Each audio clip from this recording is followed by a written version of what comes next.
Reseña histórica. Lo vamos a presentar en una línea de tiempo el paso de la religión cristiana para entender el contexto de la Basílica Paroquiana de San Pedro.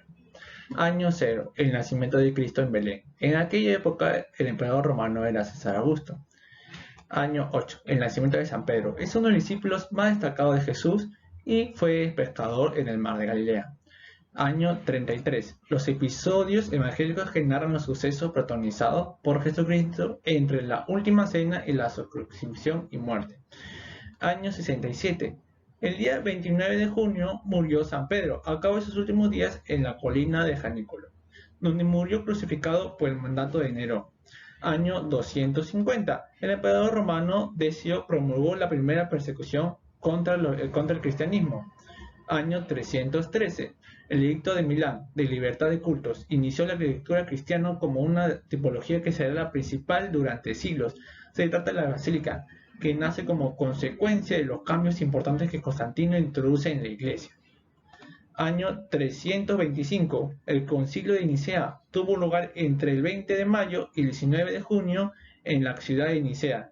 Es el primer concilio ecuménico en donde participó obispos de todas las regiones.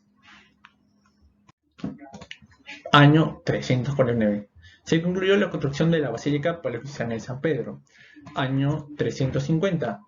Persecución de Juliano el Apóstata, el último emperador romano pagano, debido a que el paganismo estaba en declive. Utilizó muchos métodos para romper sutilmente la iglesia. Los cristianos huyeron a refugios y algunos compraron sus certificados de sacrificio. Año 380. El emperador Teodosio declaró el cristianismo como la iglesia oficial del Imperio Romano. Año 411. San Agustín y la iglesia donatista fue un movimiento separado del cristianismo, iniciado por Donato, y en algún momento el imperio romano lo consideraron herejes. Año 800. Carlomagno fue coronado emperador y el papa le pidió ayuda debido a que no podía defenderse de sus adversarios. Año 452. Papa Nicolás V impulsó la restauración de la basílica. Año 506. Papa Julius mandó a construir la nueva basílica. En aquella época también se destruyó la antigua basílica paroquiana de San Pedro. Bueno, yo les hablaré sobre la ubicación. La antigua basílica está ubicada cerca de la colina del Vaticano, la cual también está cerca del río Tíber. Esta fue construida en la antigua necrópolis de Roma. Bueno, a medida que el Imperio Romano adoptó el cristianismo, los principales edificios de la iglesia se construyeron típicamente con este estilo. Por lo tanto, se hizo muy famoso en toda Europa. Ah, Aquí podemos observar un antiguo mapa de Roma, al cual se encuentra aquí la antigua basílica paleocristiana. En esta imagen podemos observar una maqueta hecha de tierra sobre esta. Bueno, el emplazamiento. La antigua basílica fue construida cerca de la tumba de San Pedro, se podría decir que sobre, y estaba paralela del Circo de Nerón, que es esta parte de aquí. Lo peculiar de esto fue que lo mandó a construir el emperador Constantino. Bueno, Constantino fue muy famoso en toda Europa por cambiar el mundo y parte de Europa.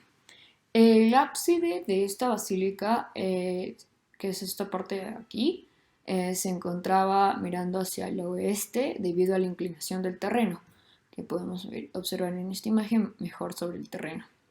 A diferencia de las otras basílicas, ya sea las de San Pablo, que estaban en dirección opuesta, ya que el ábside, la cornisa, por así decirlo, miraba hacia el lado del este. Les explicaré algunas características que tenía la Basílica Paleocristiana de San Pedro. Primero que nada, el terreno era inclinado con pendiente de oeste a este. La basílica estaba formada por una planta longitudinal de 206 metros de largo y 64 metros de ancho aproximadamente, la cual está compuesta por dos grandes zonas, la zona exterior o atrio y la zona de la iglesia. La zona exterior o atrio medía aproximadamente 116 metros. El atrio está conformado por un cuadripórtico Esto quiere decir que tiene 4 pórticos. Estos pórticos se organizaban en torno a un patio rectangular central. Uno de estos pórticos es el nártex. Este se encuentra situado en el centro y se denomina vestíbulo cubierto entre el atrio y el templo. En la zona interior se encuentran 5 naves, destacando 100 columnas alineadas en las naves. Estas alcanzan una altura de 37.8 metros desde la parte inferior hasta la cima del techo. Las 5 naves están conformadas por una nave central y 4 naves laterales. La diferencia entre estos es que la nave central tiene mayor altura a través de un clerestorio. Cruzando estas 5 naves se encuentra el transepto. El transepto es una nave transversal, constituido también por la bema. Finalmente, el ábside, que recibe el nombre por su forma semicircular, y en donde se encuentra el presbiterio. En la organización espacial podemos encontrar la entrada, el nártex, el prótasis, las naves longitudinales, el testero, el decunicum, la bema, el atrio y la fuente. Con respecto a las partes de la Basílica Paleocristiana de San Pedro, esta está conformada principalmente por dos, el atrio y la iglesia, en donde se ubica un pequeño altar. En primer lugar, el atrio, ubicado en un gran patio central rectangular, está conformado por un cuadripórtico o conjunto de 4 pórticos, de las cuales una de ellas es denominada nártex. Esta está orientada hacia el espacio de transición hacia la iglesia y el vestíbulo. Por otro lado, la iglesia, de planta longitudinal rectangular, está conformado por un gran espacio central con 4 columnatas de 25 columnas cada una, de las cuales 92 de ellas sostienen un techo de celosía abierta. A través de este corte, podemos observar que la nave central es el doble de ancho que las naves laterales y más alta, por lo que presenta clerestorio. Asimismo, esta ayuda a ubicar una hilera de ventanas, las cuales permiten la entrada de luz al edificio.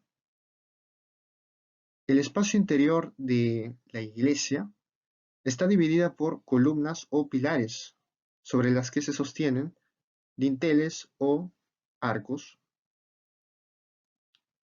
El último espacio de este edificio es el ábside semicircular, el cual es un espacio reservado para los sacerdotes. Ahora veremos la parte constructiva. Se usaron cimientos de piedra, columnas de mármol y granito, muros de ladrillo y concreto, y para el techo se usó la madera. Los sistemas estructurales fueron los muros portantes, las columnas, el entablamento, los arcos de medio punto y la cúpula. Y una vez lista la estructura se iniciaba a decorar el interior con mosaicos. Como en toda edificación, primero vamos a empezar por la cimentación, que consistió en la nivelación del terreno. Después venían las losas, que estaban hechas de mármol, después los muros y las columnas, cuyas alturas variaban según el espacio en el que se encontraban. Y sobre estas venía el entablamento, que estaba conformado por el arquitrabe, el friso y la cornisa. Por último, para el techo se usó el método de cerchas de madera y tejas para la cubierta. Como mencioné anteriormente, el arco de medio punto va a ser un elemento muy repetitivo de la basílica, tanto interior como exteriormente. Este es conformado por dóvelas y una clave. También hay presencia de clerestorio, que básicamente es un desnivel en el techo cuya finalidad es iluminar el espacio naturalmente. En la siguiente imagen, en el corte, podemos ver cómo el arquitrabe es soportado por largas filas de columnas para distribuir mejor su peso. Y con respecto a la cúpula, esta fue usada para la tumba de Honorio, es de base circular y es generado a partir de un arco de medio punto. Lo mismo sucede con el ábside semicircular, que es la única zona abovedada de la basílica y está hecha de ladrillos y decorada con mosaicos. Bueno, para finalizar, yo les hablaré sobre las conclusiones. Un análisis sobre la semejanza de la arquitectura romana con la arquitectura egipcia. Bueno, para empezar, hay una semejanza muy evidente que se encuentra una sala llena de pórticos y columnas, como podemos apreciar en las imágenes. Bueno, a diferencia de la arquitectura romana con la egipcia, la sala hipóstila era una más restringida que la otra, debido a que en la egipcia primero se tenía que pasar por la sala hípetra, que era para todo el público, llegando a la sala hipóstila, que solo era para un público más restringido. En cambio, la romana era la primera sala en donde los habitantes podían ingresar. También se encuentra en los pórticos, en la parte superior, un cleristorio, al igual que en la egipcia. Bueno, al finalizar el recorrido, la habitación más pequeña y última se llamaba santuario, ya que se consideraba el lugar más sagrado. Esto era similar en el cristianismo, ya que ahí era donde el sacerdote iba y tenía todos los, se podría decir, objetos del Señor en ese lado. Y bueno, otra semejanza que podríamos rescatar sobre ambas arquitecturas es la planta. Ambas tenían una planta rectangular y una volumetría muy sencilla. Sin embargo, la basílica tenía decoraciones al interior de mosaicos, porque los cristianos creían que la arquitectura al interior era la belleza. Y a diferencia del templo Edfu, de la arquitectura egipcia, tenía decoraciones al exterior sobre las pinturas de los pobladores haciendo las actividades diarias o representando a sus dioses en ese entonces. Y bueno, también una diferencia que he de encontrar es sobre la forma de las columnas. En las columnas de los egipcios tenían una forma de papiro, ya que se encontraban cerca del río Nilo y es ahí donde creían el papiro. Sin embargo, en la arquitectura romana era una forma más estilizada, ya que de un árbol, ya que se encontraban hojas de roble, de laurel y entre otros. Gracias.